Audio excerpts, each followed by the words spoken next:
So we're doing Daniel chapter 7 and 8 this morning, and we're actually going to take 2 weeks to do this, uh, go through this chunk, but we're gonna kind of do it together, right? It's going to be one teaching broken into two parts, because they're really, really related. And so we said last week that we're moving into a different kind of section of the book of Daniel. If you've been with us through this study up through chapter 6, then you know that it has essentially been historical narrative. It's the story of Daniel and his friends who were living in Babylonian captivity. It's the story of how they remained faithful to God during a difficult time in the history of Israel. And it's a really cool study about faithfulness and what it looks like to trust God in difficult circumstances. And so at this point, Daniel has spent basically his entire life, adult life in Babylon. He went into Babylon in 605 BC as a teenager, and he's still recounting events in his own life in 537 BC. And so Daniel has been pretty much telling us what's going on for a very long time now. And during this time, there has been kind of like emperor after emperor of Babylon. And he's been through 3 Babylonian rulers and a Persian at this point. And so last time we studied that this new Medo-Persian Empire is in charge now under Cyrus the Great. And during this whole time, over 6 decades that Daniel's been living in captivity, God has been actively revealing to Daniel visions and dreams of what's going to come to pass in the future. And so from this point on, for the book of Daniel, it's these dreams and visions that we're going to be studying and looking at. And the context starts in the first chapter, or the first verse of chapter 7. It says, "In the first year of Belshazzar, king of Babylon, Daniel saw a dream and visions in his mind as he lay on his bed. Then he wrote the dream down and related the following summary of it." So that's like your indicator that things have changed and something different is going on here. He tells us what's happening, and he says that it's in the first year of Belshazzar. And so that's a specific date that he gives us. And so we're going to talk about that in a minute. We've also seen we also see here that it's stated that Daniel saw dreams and visions. And there have been a lot of dreams and visions in the book of Daniel so far. Okay, but the crazy thing is that those dreams and those visions have all been in the experience of the Babylonians. Okay, Daniel and his friends have been there to interpret these dreams and visions for them, but it hasn't been their dreams. But now the whole thing kind of shifts, and the rest of the book of Daniel is about God revealing through dreams and visions what's going to happen in the course of human history from this point here all the way to the end of human history. And that makes all this what is called predictive prophecy. Okay, so the idea with predictive prophecy is that God stands sort of outside of time. Okay, he's able to look at the entire span of history, and he's able to see all of time from beginning to end all in one moment.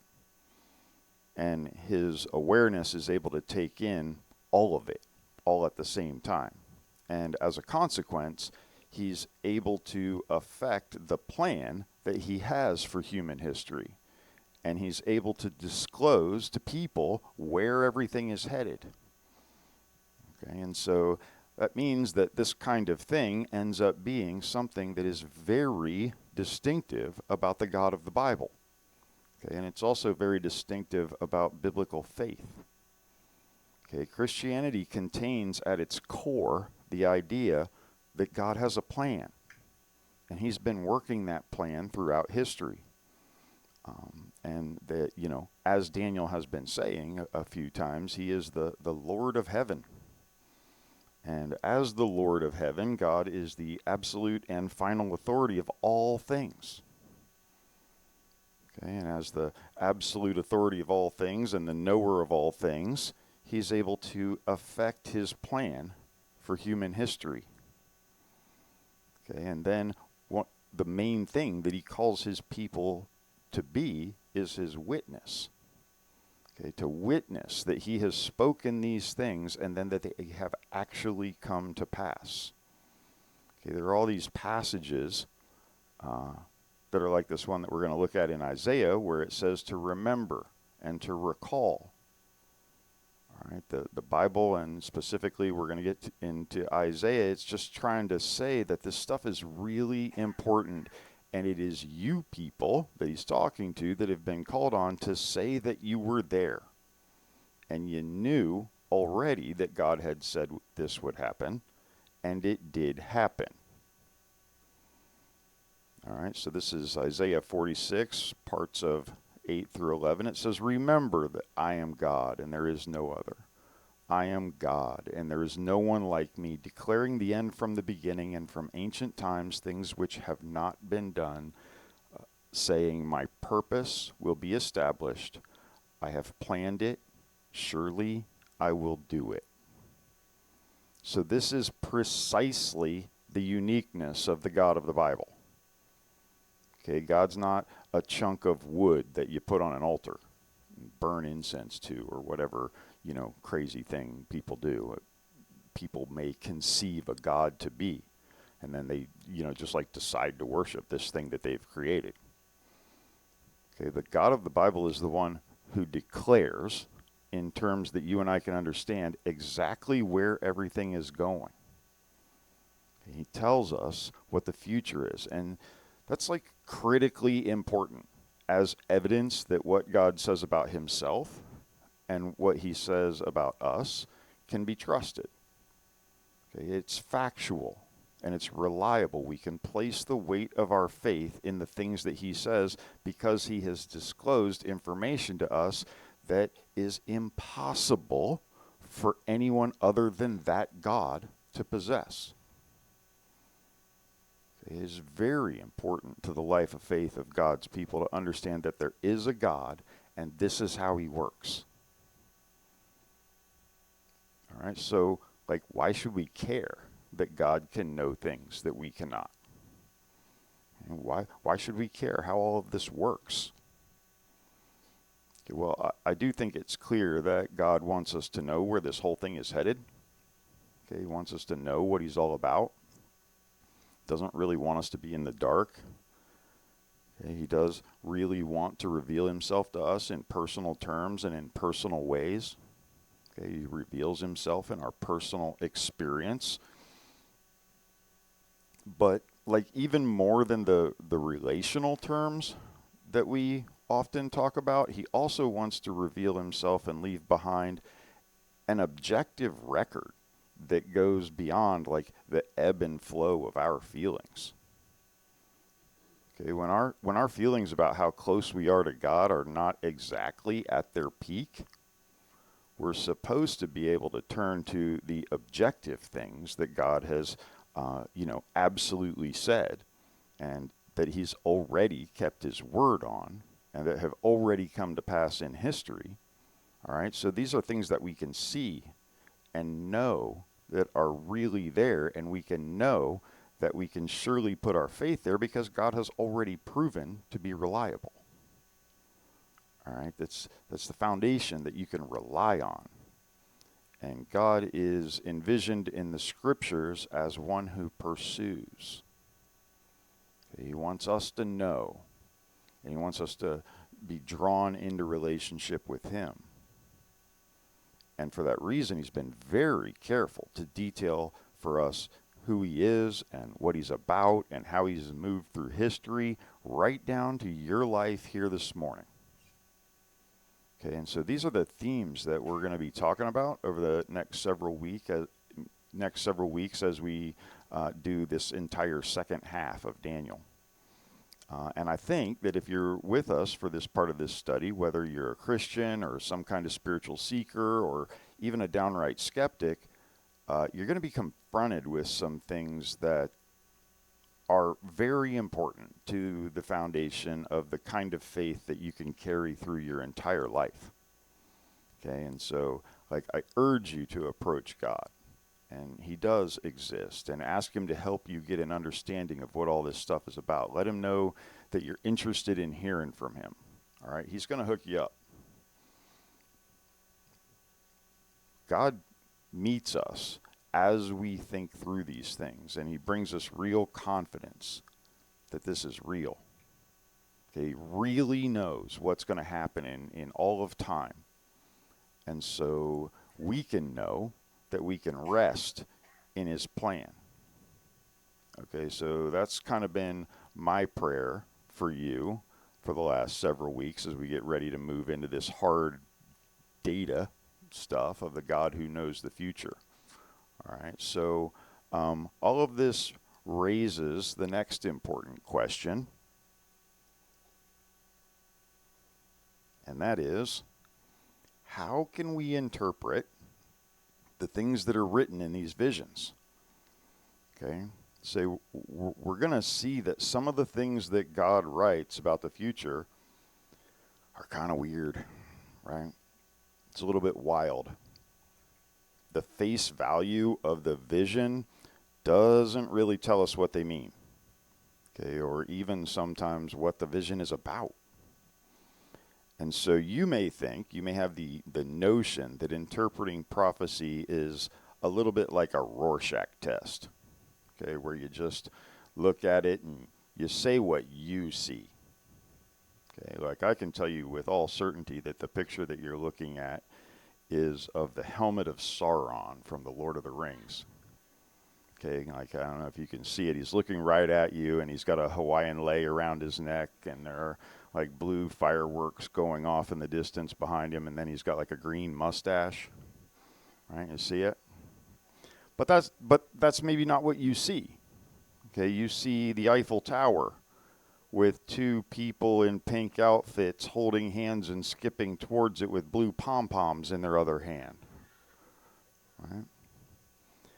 And I just think that many of us view this kind of prophecy, when we look at it, that's kind of what we see. We just define our own reality through the filter that life has given you.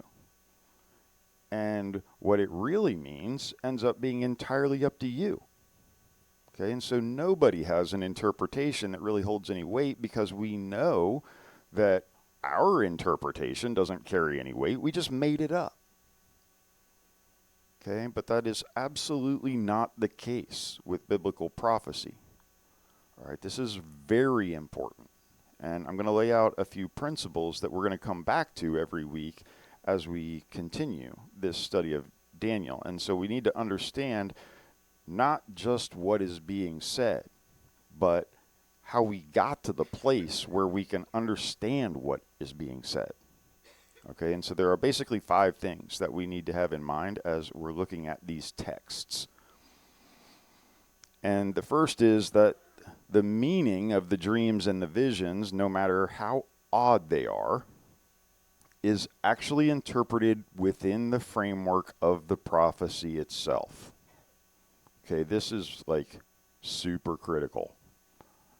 Daniel receives a vision, and he has no idea what it means. And he's wondering the same thing that you and I are. Okay, and God sends a messenger down to Daniel, and he gets an interpretation of what the vision means. Okay, and so it's not like we just get a bunch of strange images and we're left to decide for ourselves what they are and how they fit together. The text itself tells us what the image means. All right, that's super important. Okay, the second thing is that there is extraordinary continuity within the book of Daniel. Okay, and the way that the book is laid out helps us to bring it all together. And so starting with Nebuchadnezzar in chapter 2, where he dreams of the 4 world kingdoms, right? That sort of sets the theme for how the rest of the book is laid out and what the primary subject of the visions is going to be. And so when we come to chapter 7, we have the framework of Daniel's own visions, and it all fits within that same framework that was laid out in chapter 2. Okay, so Nebuchadnezzar had a dream of 4 kingdoms, right? You remember the big statue made of the 4 materials? You guys know what I'm talking about? And so Daniel also has a dream of 4 kingdoms. Okay, but it's sort of considered from a different angle. Daniel's vision is from God's perspective. Instead of a beautiful statue, Daniel sees these 4 frightening and grotesque, like animal type images. But it does carry the same theme as the 4 kingdoms. Okay, and then when we look at chapter 8, 2 of those kingdoms are singled out for a more detailed and specific look. And then there's chapter 9, right? The most incredible text in Daniel, maybe the most amazing thing ever written by anyone. In it, Daniel charts out the exact time that the Messiah will enter the world scene. All right, we're going to talk about that in a few weeks. And then in chapters 10 through 12, the last of our 4 kingdoms is expanded, and that sort of sets the foundation for God returning to establish his kingdom on the earth. And all of these work together in harmony, and I think you'll see that as we go. And so the next thing is that we have the confirmation of these prophetic messages by actual history that comes from outside the Bible itself. Okay, we're going to be able to correlate very clearly and very naturally exactly what we know the prophecy is saying, and also, as a matter of fact, what we know about the ancient world and the fulfillment of these prophecies. Okay, so we're going to look at an example of that even this morning that's pretty incredible. Okay, we're also going to look at, in order to interpret these passages, we need to look at them within the framework of the Old Testament as a whole. Okay, and so really what Daniel is doing is extending a story about God and what God is doing in human history that goes all the way back to the beginning of the book of Genesis. Okay, and so in Daniel's visions and how he lays them out in this book, he's going to very freely connect with the Old Testament, especially the book of Jeremiah, and also the book of Leviticus. And there's also the idea of a king and a kingdom that comes out of 2 Samuel, and also there's some reflection on the Psalms. Okay, and so much of the picture in the Old Testament about what God is going to do just comes together in Daniel. Okay, we're going to get this in a pretty big way next week in the second part of our study of chapters 7 and 8. Okay, and so lastly, we're going to talk about the relationship of all these visions to the Bible as a whole. Okay, and what we'll realize is that when Jesus speaks of his return, he casts that event very much in the language and the concepts and the visions that come from the book of Daniel. Okay, and then when you come to the book of Revelation and the close of God's communication with humanity through his word, the language and the imagery of the book of Daniel comes right out again. Okay, it's as if God was saying that the next thing that's going on is to anticipate the end of human history and the return of God. And so we're going to see how all this stuff gets connected. All right, it's a pretty beautiful and powerful thing. And I have found over the last decade or decades, I suppose at this point, that I have been kind of seriously studying the Bible, that the thing that communicates the most clearly to me that there really is a God and that he does speak is the prophetic and supernatural nature of these statements in the Bible. Okay, and so over the course of, hundreds of years and various geographic locations and different historical circumstances and even in different languages, the biblical authors are completely reading off the same page about who God is and about where history is going. Okay, it's really amazing, and it's very convincing proof that what God says about himself in the Bible is absolutely true. So, let's jump into a vision here. All right, this is chapter 7, starting in verse 2 now. It says, I was looking in my vision by night, and behold, the four winds of heaven were stirring up the great sea, and four great beasts were coming up from the sea, different from one another. The first was like a lion, and had the wings of an eagle. I kept looking until its wings were plucked, and it was lifted up from the ground and made to stand on 2 feet like a man. A human mind also was given to it. So that's not weird. Gets better. Behold, another beast, a second one, resembling a bear, and it was raised up on one side, and 3 ribs were in its mouth between its teeth. And thus they said to it, Arise and devour much meat. After this I kept looking, and behold, another one, like a leopard, which had on its back 4 wings of a bird. The beast also had 4 heads, and dominion was given to it.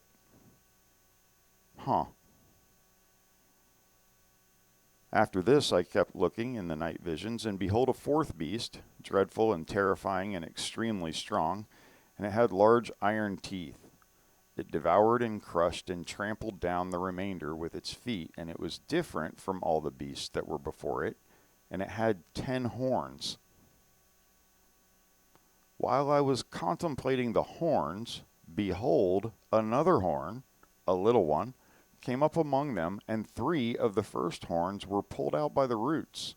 And behold, this horn possessed eyes like the eyes of a man, and a mouth uttering great boasts.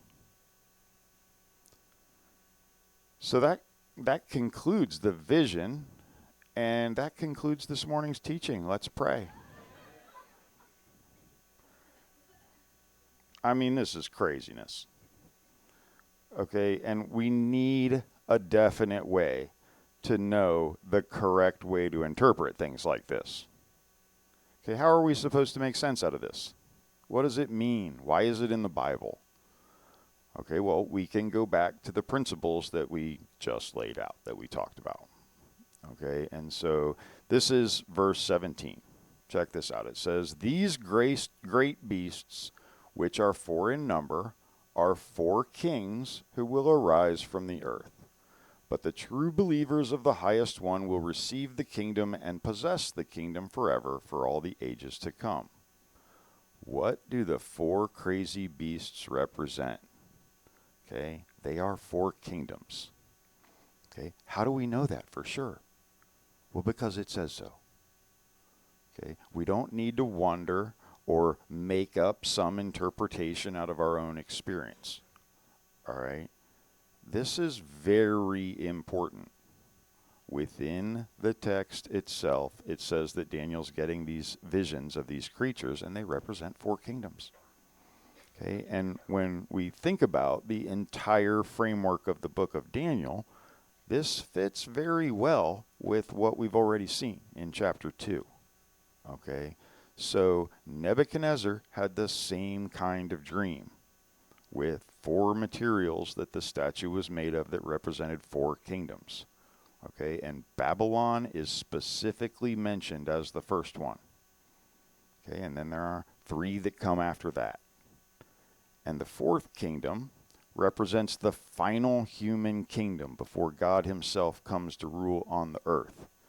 Every single interpreter and every single critic of the book of Daniel, which there are a bunch of, okay, all agree that these 2 visions from chapter 2 and from chapter 7 are saying the exact same thing, but from different points of view. Okay, everyone agrees that this is the case because the language is so straightforward and so clear. There's really no mystery to this at all. Okay, and from the human perspective, there are 4 great kingdoms that reflect how great man is. Okay, that's exactly what Nebuchadnezzar saw. And Daniel's seeing things a little bit differently. Okay, he's like seeing a little bit of the sinister side from God's point of view.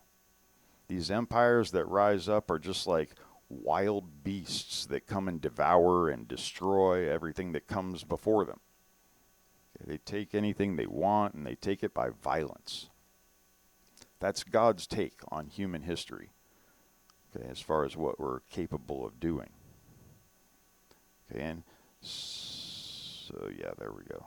Lion, bear, leopard, scary beasts. This is a picture of how the statue and the beasts correspond. All right, there's your eagle-winged lion. Okay, and the golden head of the statue, they're the same. They both represent Babylon. Okay, the second kingdom is the bear. Third kingdom, the four-winged leopard.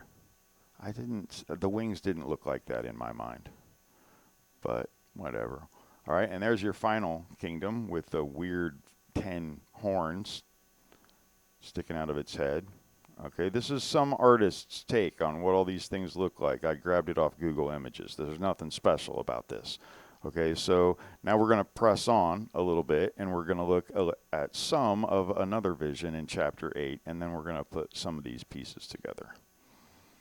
All right, so this is the beginning of chapter 8, and it says that in the 3rd year of the reign of Belshazzar the king, a vision appeared to me subsequent to the one which appeared to me previously. All right, so 2 years after he had the dream that we just talked about of the 4 beasts, he has another vision. All right, and then he goes on to describe the new vision. I lifted my eyes and looked, and behold, a ram which had 2 horns was standing in front of the canal. Now the 2 horns were long, but one was longer than the other, with the longer one coming up last. I saw the ram butting westward, northward, and southward, and no other beasts could stand before him, nor was there anyone to rescue from his power. But he did as he pleased and magnified himself. While I was observing, behold, a male goat was coming from the west over the surface of the whole earth without touching the ground. And the goat had a conspicuous horn between his eyes.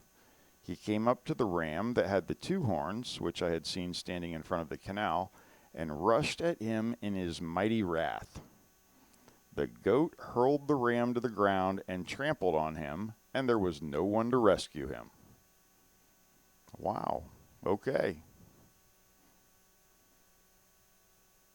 Then the goat magnified himself exceedingly, but as soon as he was mighty, the large horn was broken, and in its place there came up 4 conspicuous horns toward the 4 winds of heaven. Okay, the 4 winds of heaven, that just means like the 4 directions of the earth. All right, so that's kind of a strange vision. Okay, what does it mean? How can we know what it means? How do we interpret this one? Okay, well, just like the vision in chapter 7, we can look right at the text itself. Okay, this is jumping to verse 20. It says, the ram which you saw with the 2 horns represents the kings of Media and Persia. Okay, so now try to remember that when Daniel saw these visions and is writing this, and he gave us the timestamp, okay, he's under the reign of Belshazzar, king of Babylon. Belshazzar is the last king of Babylon. He's going to be overrun and destroyed by the Medes and the Persians. Okay, the shaggy goat represents the kingdom of Greece, and the large horn between his eyes is the first king. The broken horn and the 4 horns that arose in its place represent 4 kingdoms arising from this nation, although not with his power. All right, so do you see that things are getting more specific now? And the story of history is like moving into the future and into a place where we are way beyond Daniel's historical experience. right? Daniel's personal experience and knowledge end at a certain point, and yet the visions continue on in very specific detail. Okay, and we know from the context of the prophecy itself. All right, we don't have to ask what the ram is, what the goat is, and what they mean. I don't get to decide what they mean for me while you decide what they mean for you. It says very specifically that they relate to two kingdoms that arise out of the ancient world. It says specifically that they're the Medo-Persian Empire and the Greek Empire. Okay, and when we look within the framework of the book of Daniel, this fits right within the context of the other visions in chapter 7 and in chapter 2 that we just talked about. Okay, this is just kind of filling in the visions that we've already been through. Okay, and so here in chapter 8, it tells us that the ram represents Persia. It said that very explicitly. And it says that the goat represents Greece. It said that. Okay, and we're not making that up. Okay, and then there's the final kingdom that's not talked about in chapter 8, but, it is in chapter 7. And this gives us this whole framework that tells us where human history is going. And it's going to be guided by these four powers. Okay, 3 of them are known for sure what it's talking about, and one of them is not named. But it is described in considerable detail, and we're going to get to that in our study of chapter 11 and 12. Okay, we're going to hold off on that one for now. We're just going to talk about what we can know, okay, and what we do know at this point. And so when Daniel's writing this, he's actually all the way at the top of this statue and this picture here. He's in Babylon when he wrote this. And this is before there's any kind of Greek empire, okay, or Greek expansionism of any kind at all.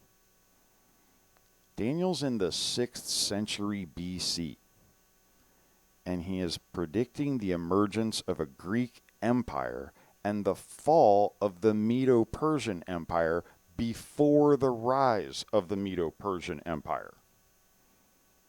When Daniel's writing this, the Medo-Persian Empire is not even really a thing. Okay, so this is actually an astounding little piece of knowledge that God has revealed to Daniel. And this goes right to our third principle, all right? And that is that this is confirmed by known history. All right, so think about this for a minute. The kingdom of Greece is what it says. Okay, it was very specific about that. Alexander conquered the ancient Near East after a battle in 332 BC called the Battle of Granicus. The Persian army was pretty effectively wiped out. And from there, Alexander moved directly into Palestine, or what is modern-day Israel. And he met the people that had migrated back to Jerusalem to rebuild the city. All right, there is really no historical doubt that this happened at all. And it's interesting to note here what Josephus has to say about this, all right? Josephus is the Roman historian of the 1st century who's essentially the basis for most of our knowledge of the 1st century, all right, about this time period and in this area. And his historical method and his grasp of the facts of the ancient world make him pretty universally accepted as one of the greatest historians of his day. And so Josephus records a pretty interesting account that happened when Alexander shows up in Jerusalem in 333 BC. And he says that when the book of Daniel was showed him, where Daniel declared that one of the Greeks would destroy the Persians, Alexander supposed that he himself was the person intended. He granted all that the Jews requested of him. So think about this for a minute. This is not the Bible. This is secular history recounting an event that Daniel described 200 years before it happened. Daniel said that a great king would raise up from Greece and he would slaughter the Medo-Persian Empire. And when that king shows up in Jerusalem, the people there have copies of the text of Daniel that was 2 centuries old. And they go to Alexander and they go, check this out, dude. We've been expecting you. Okay? 200 years ago, our God told us you were coming. Okay? And this like blew Alexander's mind. And if you spend some time thinking about it, it should blow your mind too. This is like historical confirmation. This is not really disputed. This is not the National Enquirer where Elvis shows up in a spaceship or something like that. Or, okay, a boy with bat wings fights in the Persian Gulf. Well, that's not what we're talking about. Okay, this is a serious historian recording an event that absolutely did happen in direct fulfillment of the words that God gave with specific detail 200 years before they happened. Okay, that's exactly what this is. We're like witnessing the confirmation from outside the Bible of the truth of the prophetic record. Okay, there's just no way that when Daniel was writing this in the 530s BC, that he could have conceived of a Greek empire on his own that was stronger than an empire that hadn't even risen up yet to destroy the empire that Daniel was living in Babylon. Okay, it could not have happened. And we know a lot about the Greeks of the 6th century BC. Okay, they were fighting amongst themselves. The Spartans and the Athenians are trying to prove that they're better than the other one. Okay, the Peloponnesian League is not really working out at this point. The city-states are like bankrupting each other with their petty wars. People are dying of various plagues, and they occasionally take over an island or two, but the thought that this could be an empire that seriously challenges the Persians or the Babylonians would have been like a laughable absurdity. This prediction would be like saying that, very soon India is going to take over the entire rest of the world. And then in 200 years, Panama is going to emerge and be the strongest power in the world. And no one's going to be able to stand against them. All right, so this would have been a ludicrous thing for Daniel to say in his own time. And that's the point here. Okay, we need to understand that. And we've said before that, some people have tried to argue that Daniel is just like a pious forgery. Okay, his predictions are so specific that he couldn't possibly have been writing these things before they happened. Okay, it's impossible for him to have known that these things are true. Right? And that's partly true. That's partly the point. It is impossible for a man to have this knowledge. But it's not impossible for God to have it or for God to reveal it to a man. And that's sort of an important piece of this.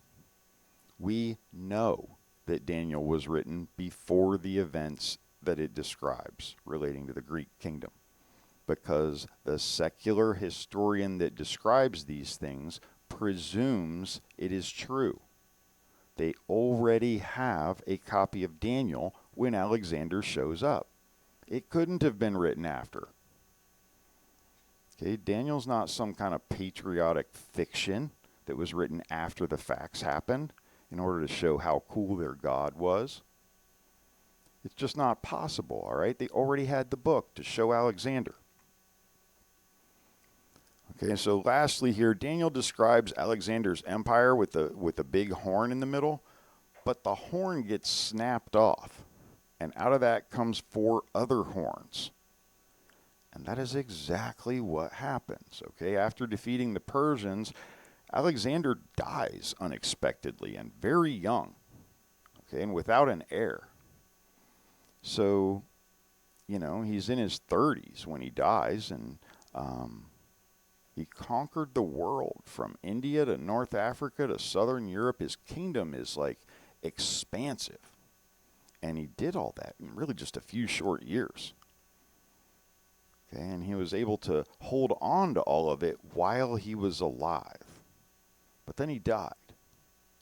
And his kingdom is divided between 4 of his generals. All right, and we're going to return to one of those generals when we get to chapter 11. But this is all exactly the way that Daniel described it. Okay, the great conquering Greek will be cut off, and 4 others will take his kingdom. It's exactly what happens. So why do we care about this stuff? What is, like, with the history class crap, right? Like, these are kind of like my favorite kinds of teachings, the science and the history and stuff as it relates to the Bible. But this is supposed to be church, right? But if you think about it, right, God has spoken. And if he's described in detail events that will take place hundreds of years before they actually take place. Okay, even if someone is really great at guessing trends and what might happen, they could never really come up with this level of accuracy and specificity. Okay, God describes with specific detail the emergence of the empires that come after Babylon. The Persians and the Greeks. And we know that he's writing these things before they take place. And if that's true, then we've got some decisions to make about this stuff. Okay? We can't be neutral. Okay? Some people say things like, maybe they would believe in God if he, like, showed up at their house and wrote his name on the wall. Wait, he did do that once. It didn't really change anything for Belshazzar. All right, I would believe in God if. What's the if? All right, come on, what could God do to make you believe? All right, maybe you think you would just get serious about your walk with God if. If what? What if God demonstrated objectively and historically that what he says, he means, and what he predicts will come to pass? Would that work? How about that? Okay, we got to reconcile this stuff. We can't just look at it and comment about how interesting it is and not have it affect us. Okay, we can't be like, man, I'm sure glad you shared that this morning, and then nothing.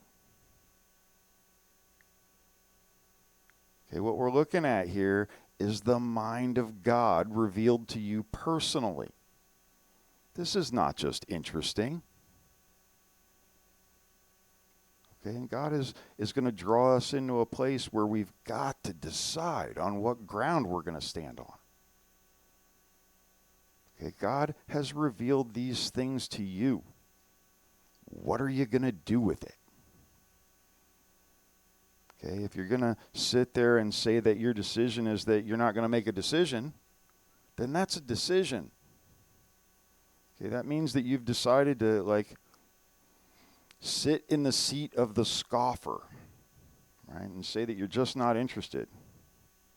It's just not enough to move you from where you sit. God is mostly not impressed with that position. Okay, it is reasonable to believe in the things that God promises. And believe in the things that we can't yet confirm historically based on the things that he has already done, that we can confirm historically. Okay, that's exactly the way that prophecy works.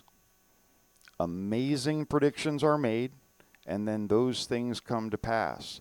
And then it becomes reasonable to believe that this person making the predictions is in contact with information that human beings just can't have. Okay, it has to be coming from God. That's the way this works. All right, let's take a look at this. This is back in chapter 7, verse 9. It says, I kept looking until the thrones were set up. The Ancient of Days took his seat. His vesture was like white snow, and the hair of his head like pure wool. His throne was ablaze with flames. Its wheels were a burning fire. A river of fire was flowing and coming from before him. Thousands were attending to him, and myriads were standing before him. The court sat, and the books were opened. And it says, I kept looking in the night visions, and behold, with the cloud of heaven, one like a son of man was coming. And he came up to the Ancient of Days, and was presented before him. And to him was given dominion, glory, and a kingdom. All the peoples, nations, and people of every language serve him. His rule is everlasting. It will not pass away, and his kingdom will never be destroyed. All right, so now we're looking at something that has not yet taken place. Okay, this is the end of history. Okay, and the end of history can be summed up with two realities, all right? There are two things that are just sure to happen, and just as sure to happen as there was like a Greek conquest of the Persians in 333 BC, right? That's how this works. The future is as sure as the past, and one of them is where he says that the books were opened. Okay, there's justice in the universe. Justice will be restored to the broken and the fallen and the rebellion of humankind. Okay, there will come a time when God puts a stop to the exercise of our freedom to brutalize one another. He's going to put an end to it, and he's going to call all people to stand before him in judgment. The Bible is very clear on this point. The Old Testament and the New Testament speak with like one voice on this. This is how it's going to end, just as these kingdoms that were predicted by Daniel came to an end. Okay, we will each stand before a holy God and give account for what we did. Okay, what did we do with the things that we were shown?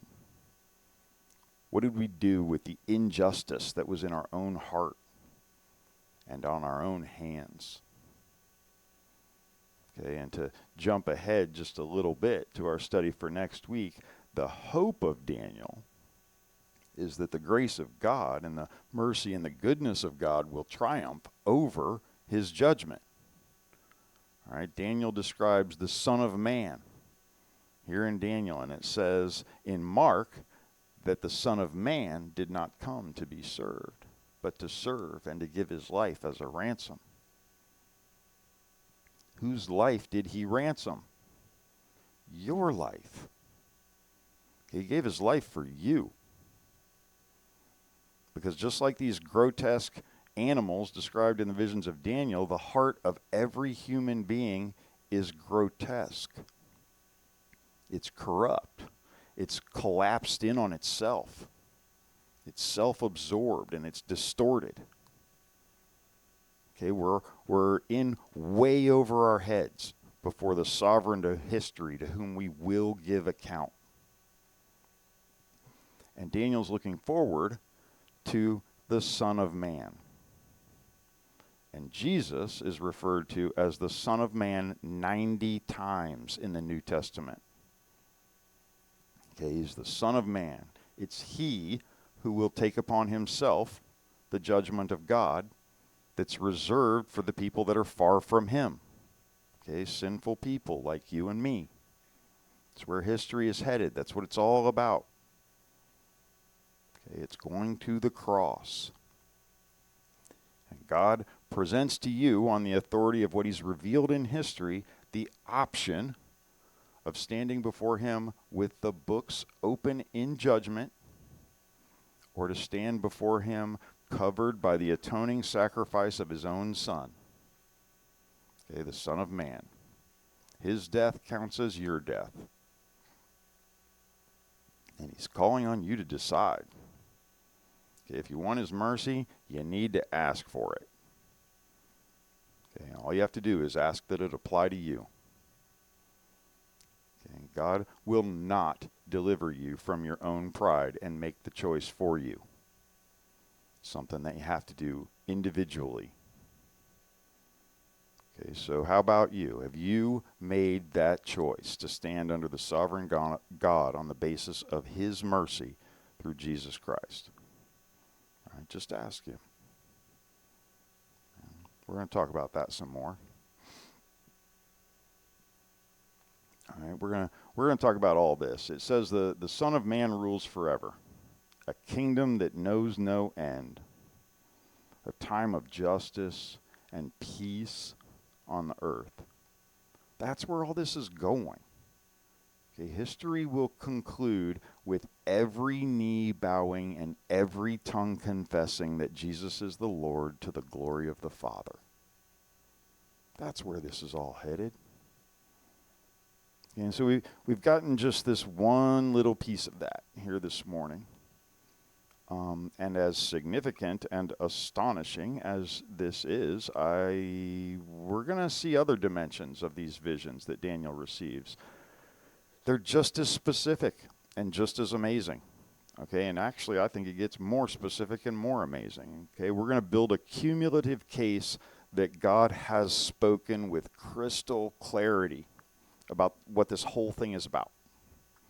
All right, and I think that this kind of study can be very strengthening to our collective faith and our individual faith, right, as we continue to unpack this stuff. But that's it. That's the part one